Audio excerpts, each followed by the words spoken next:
क्या सच्ची आजादी सिर्फ भाषणों से मिल जाती है, या फिर उसे पाने के लिए साहस, संघर्ष और हाँ, बलिदान की भी जरूरत होती है? तो आज हम समझने की कोशिश करेंगे दांडी मार्च की कहानी, जिसने भारत की आजादी की लड़ाई को एक नई दिशा दी। तो बात घूम फिर कर वहीं आ जाती है। क्या बड़े बड़े शब्द ही काफी हैं, या फिर एक छोटा सा कदम भी इतिहास बदल सकता है? यही सवाल इस पूरी कहानी के केंद्र में है। चलिए कहानी को शुरू से शुरू करते हैं। पहला भाग, अन्यायपूर्ण कानून। हम बात कर रहे हैं साल 1930 के उस दौर की, जब भारत ब्रिटिश शासन के जाल में पूरी तरह फंसा हुआ था। जरा सोचिए, उस समय किसानों, मजदूरों और आम जनता के लिए हालात कितने मुश्किल रहे होंगे। अंग्रेजों के बनाए नियम लोगों के जीवन को हर दिन और भी कठिन बना रहे थे। यही कानूनों में से एक था नमक कानून। सोचकर देखिए, नमक एक ऐसी मामूली चीज जो हर गरीब और अमीर की जरूरत है, उस पर भी अंग्रेजों का पूरा कंट्रोल था।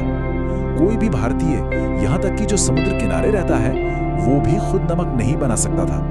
ये हर भारतीय के आत्मसम्मान पर एक सीधी चोट थी। और इसी अन्याय के खिलाफ महात्मा गांधी एक बिल्कुल अलग, एक क्रांतिकारी रास्ता लेकर आए। उन्होंने तय किया कि अब सिर्फ चिट्ठियों और याचिकाओं से काम नहीं चलेगा। अब वक्त था ब्रिटिश कानूनों की शांतिपूर्ण लेकिन दृढ़ता से अवज्ञा करने का। और यही था सविनय अवज्ञा का शक्तिशाली विचार। दूसरा भाग, साहस की एक यात्रा।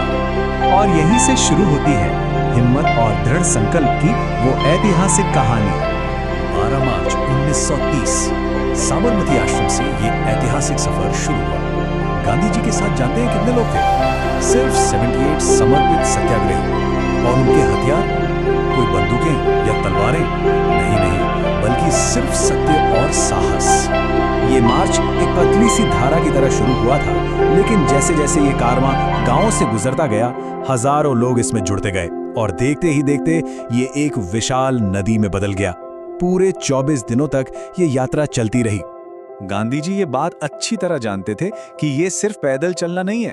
जैसा कि उन्होंने कहा भी था, ये कदम भले ही कुछ 100 किलोमीटर के थे, पर इनकी गूंज वो तो पूरे देश में सुनाई देने वाली थी। ये एक ऐसी नदी थी जो पूरे राष्ट्र को सींचने वाली थी। तीसरा भाग, एक मुट्ठी नमक। तो अब हम पहुंचते हैं कहानी के उस मोड़ पर, जहां एक बहुत ही छोटा सा काम एक बहुत बड़े विद्रोह का प्रतीक बन गया। जरा इन आंकड़ों पर गौर कीजिए। 24 दिन, 390 किलोमीटर्स पैदल। ये इस बात का सबूत था कि लोगों का संकल्प कितना ज्यादा मजबूत था। और फिर वो दिन आया, 6 अप्रैल की सुबह। गांधी जी और उनके साथी दांडी के समुद्र तट पर पहुंचे। हवा में एक अजीब सी शांति थी और एक उम्मीद भी। उस ऐतिहासिक पल में गांधी जी नीचे झुके, समुद्र के किनारे से एक मुट्ठी नमक उठाया और बस ये शब्द कहे।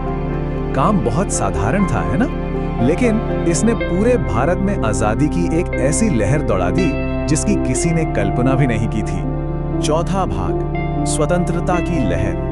उस एक मुट्ठी नमक ने सचमुच पूरे देश में आजादी की एक लहर दौड़ा दी और यहीं से एक राष्ट्रव्यापी आंदोलन की शुरुआत हुई। ये विद्रोह आप कह सकते हैं आग की तरह फैल गया। लोगों ने खुद नमक बनाना शुरू किया, टैक्स देने से मना कर दिया, विदेशी सामान का बहिष्कार होने लगा और स्कूल कॉलेज छोड़ दिए गए। मतलब समाज का हर तबका, हर कोई इस आंदोलन का हिस्सा बन रहा था। और हाँ, इस आंदोलन में महिलाओं की भूमिका को हम नजरअंदाज नहीं कर सकते, बिल्कुल नहीं। सरोजिनी नायडू और कमला देवी जैसी नेताओं ने हजारों महिलाओं को संगठित किया और उन्हें इस लड़ाई में सबसे आगे लाके खड़ा कर दिया।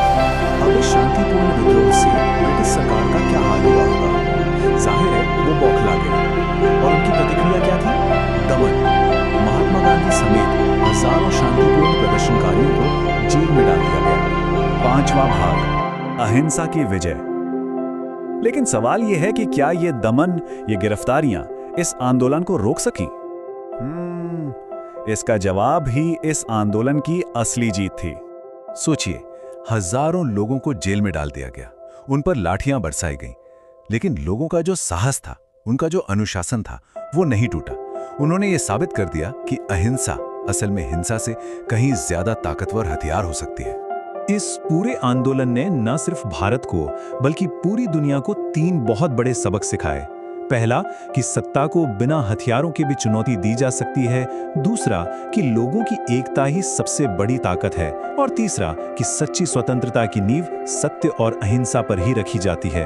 तो आखिर में हम ये कह सकते हैं कि दांडी मार्च सिर्फ नमक के लिए एक यात्रा नहीं थी। नहीं, ये तो पूरे देश की आत्मा की आवाज थी, सत्य और साहस की वो मिसाल जिसने भारत को आजादी के एक और कदम करीब ला दिया। और ये पूरी कहानी हमें आज एक बड़े सवाल पर लाकर छोड़ देती है। आज की इस दुनिया में क्या हम गांधी के दिखाए रास्ते से कुछ सीख सकते हैं? और आखिर अहिंसा का सबसे शक्तिशाली रूप क्या हो सकता है? इस पर सोचिएगा जरूर।